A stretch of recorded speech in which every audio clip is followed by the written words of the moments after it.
Hello student, मैं हूं दिलसुख गढ़वाल और आप सभी को मेरी तरफ से गुड मॉर्निंग। तो अपन फिजिक्स के अंदर पढ़ रहे थे, तो कंटिन्यू करते हैं आज का वीडियो अपन। तो अपना चैप्टर नंबर 2 चल रहा था, गाउस का नियम और उसके अनुप्रयोग।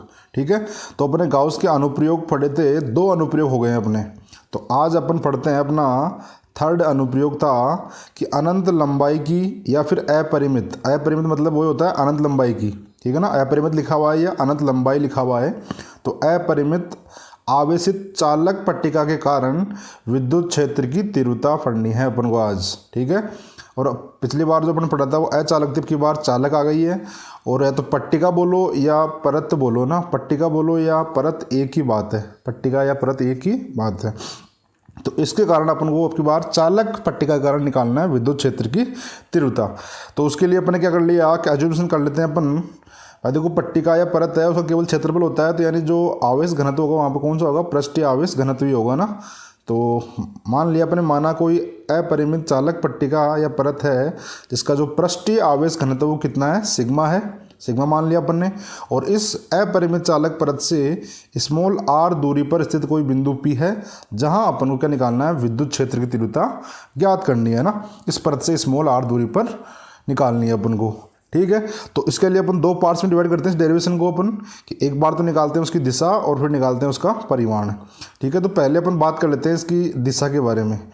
ठीक है भाई, विद्युत क्षेत्र की दिशा क्या होगी, तो इसके लिए अपन ने बना लेते हैं क्या, इसका डायग्राम। देखो आप डायग्राम को,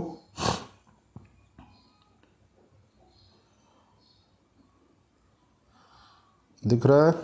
अब देखो इसके अंदर आप, इसके अंदर क्या है कि ये जो अपनी अनंत लंबाई की पट्टिका है और ये चालक है, तो इसका मतलब जो इसको जो आवेश दिया जाएगा वो क्या आता है, इसकी सतह पर आता है ना, तो चारों तरफ। तो अगर मान लो ये, अगर कोई आयताकार पट्टिका होती तो आवेश कहाँ फैलता, इसके चारों तरफ पृष्ठ पर फैल जाएगा, अंदर नहीं आता है। चालक की विशेषता है कि चालक का कहाँ रहता है, बाहर की तरफ ही रहेगा आवेश अपना। ठीक है, तो ये ऐसे आवेश इसका, पर ये अनंत लंबाई की है इसलिए ये वाला भाग और ये वाला भाग दिखाई नहीं दे रहा अपन को, केवल ये वाला 2 साइड दिखाई दे रही है ना, क्योंकि ये लंबाई बहुत ज़्यादा है इसकी, इसलिए। तो ये अपन ने मान लिया इसके अंदर। अब इसके अंदर अपन क्या कर लिया कि बिंदु ओ यहाँ मान लेते हैं ना। बिंदु ओ कहाँ अपना, यहाँ पर ध्यान रखना, बिंदु ओ यहाँ पे है और इससे यहाँ पे बिंदु पी है, और ये डिस्टेंस कितनी है, स्मॉल आर है ना। ओ से पी के बीच दूरी कितनी है, स्मॉल आर है। दिशा ज्ञात करने के लिए वही अपन क्या करते हैं कि इससे सममिति पर, सममिति मतलब जितना भाग ये ds2 ऊपर है उतना ही ds1 नीचे, तो सममिति पर ऊपर और नीचे बराबर दूरी पर 2 अल्पांश मान लिए अपन ने, ds1 और ds1 और ds2 मान लेते हैं अपन।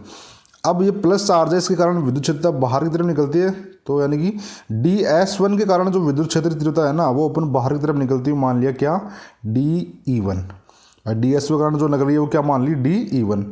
और जो ds2 के कारण लग रही है वो उसको क्या मान लिया अपन इधर, इसको मान लिया de2, इसको क्या मान लिया, de2 मान लिया। ठीक है, अगर ये सममिति पे है तो अगर ये वाला कोण थीटा है तो ये भी थीटा होगा यहाँ पे, और इसके जस्ट सामने वाले को एंगल भी कितने होंगे, थीटा थीटा ही होंगे। ठीक है, थीटा थीटा ही होंगे।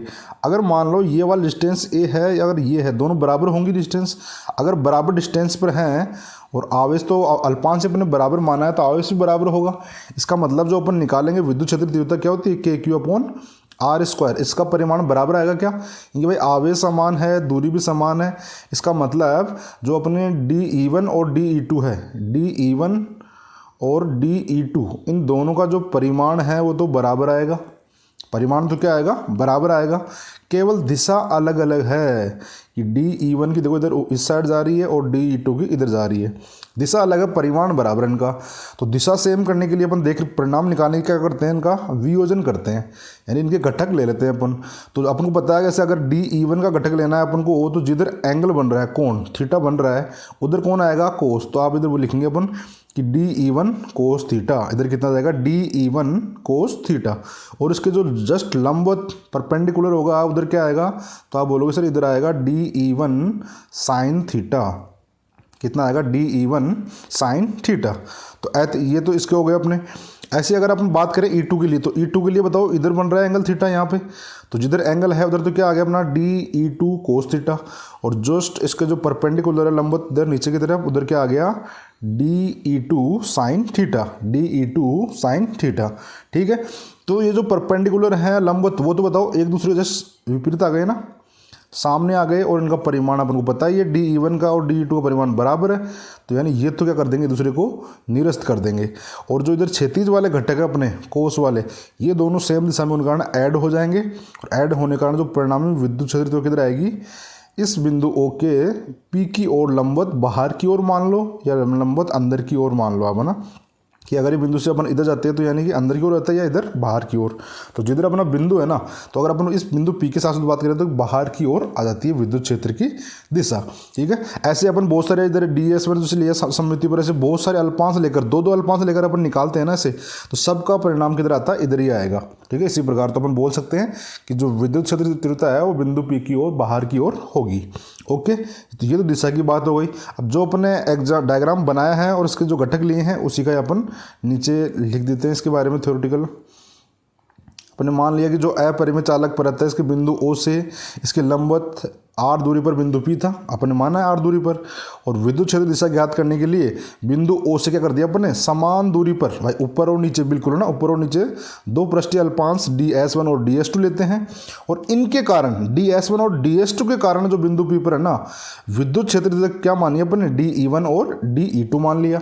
अब इनको क्या कर दिया बताओ, अपन इनके घटक ले रहे हैं वियोजित करने पर, तो घटक करके वियोजित लेने पर जो DE1 साइन थीटा और DE2 साइन थीटा आए थे वो दोनों विपरीत आए थे ना, यानी कि ये क्या कर देंगे दूसरे को निरस्त कर देंगे, क्या कर देंगे दूसरे को निरस्त कर देंगे। और जो S1 DE1 कोस थीटा और DE2 कोस थीटा ये परिमाण में समान है और एक दिशा में होने के कारण इनको अपन ऐड कर देंगे, तो परिणामी विद्युत क्षेत्रता इनके कारण आएगी अपने पास, और वो किधर आ रही है, अचालक परत के लंबवत अंदर की ओर या बाहर की ओर आ रही है दिशा।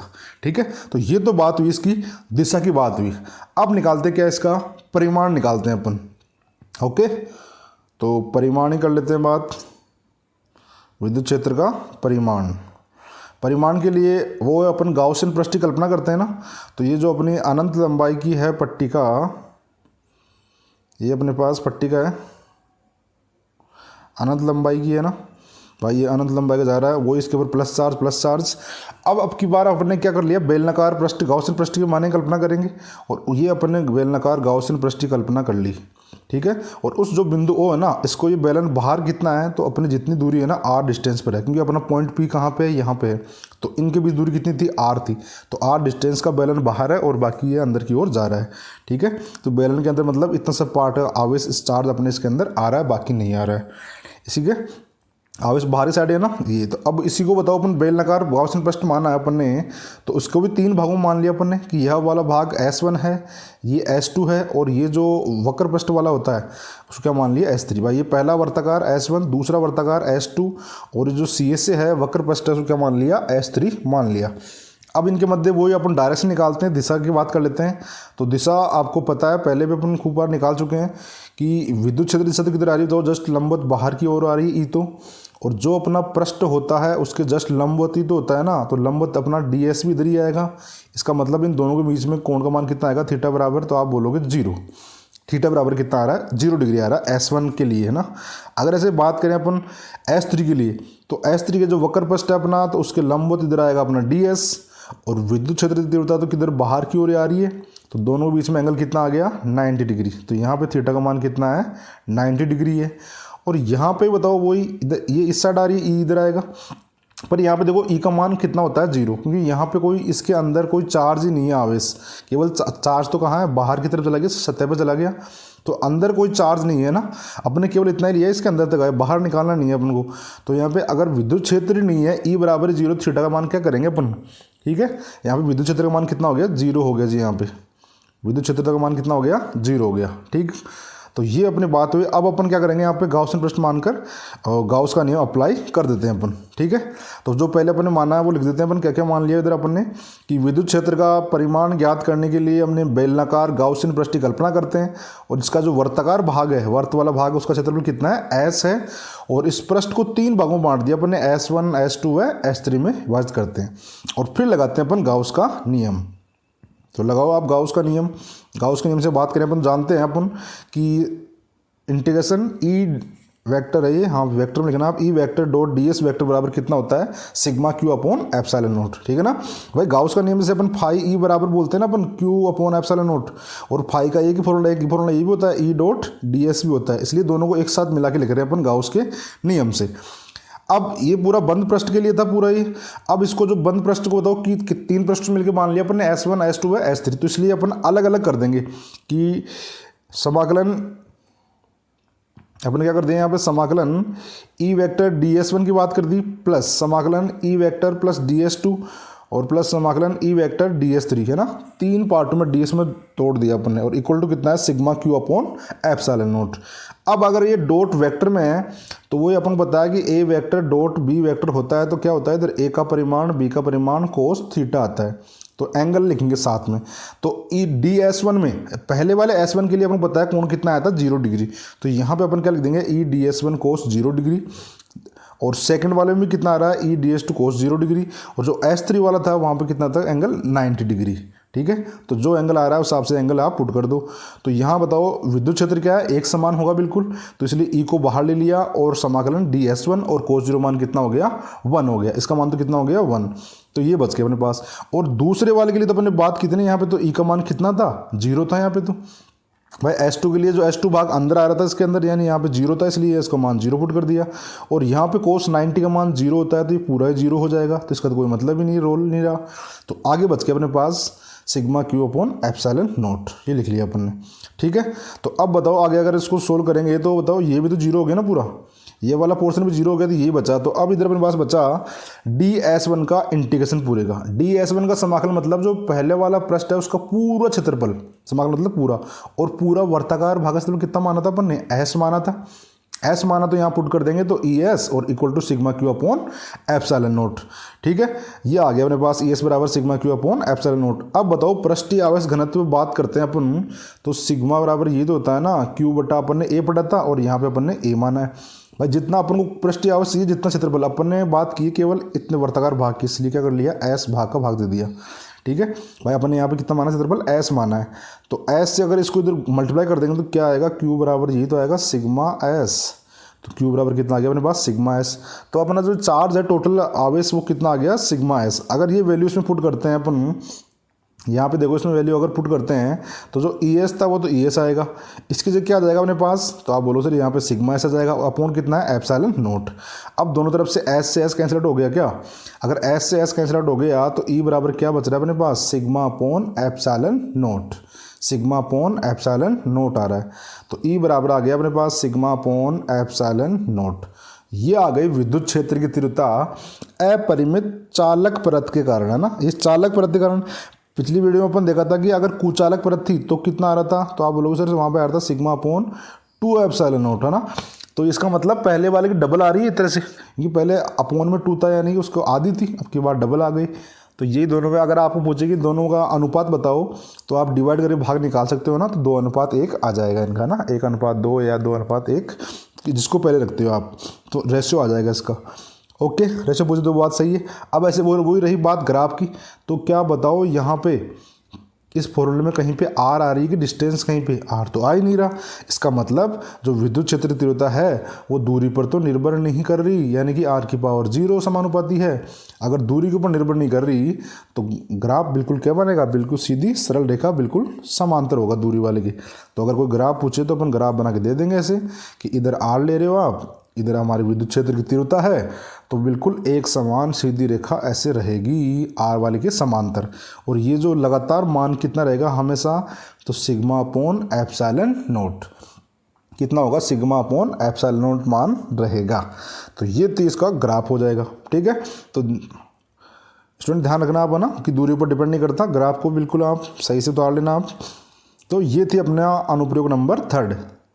कि अनंत लंबाई की चालक प्रतिकरण विद्युत क्षेत्र की तीव्रता। तो ये अपना कंप्लीट हो गया आज ये अनुप्रयोग। अब अपन आगे देखेंगे नेक्स्ट वीडियो में नेक्स्ट अनुप्रयोग।